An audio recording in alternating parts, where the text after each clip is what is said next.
আমাদের ত্রাণ ও পুনর্বাসন কর্মকর্তা সহকারী কমিশনার, আমাদের এই জেলে সম্প্রদায়ের ভাই এবং আমাদের চা শ্রমিক ভাইদের সেক্রেটারি জনাব হরিদাস, জনাব সালমান। এটি আপনার দায়িত্ব। আমি জানি আপনাদের অনেক চ্যালেঞ্জ আছে, অনেক কষ্ট। মাঝে উপস্থিত আছেন চট্টগ্রাম জেলার সম্মানিত নেতৃবৃন্দ, আমাদের বিভিন্ন মৎস্যজীবী ভাই এবং বোনেরা এবং আমাদের ছোট ছোট সোনামণিরা যারা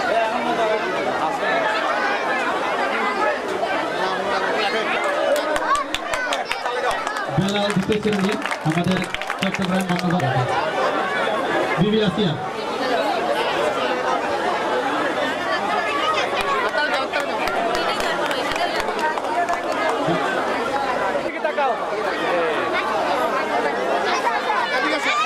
ধন্যবাদ, সবাই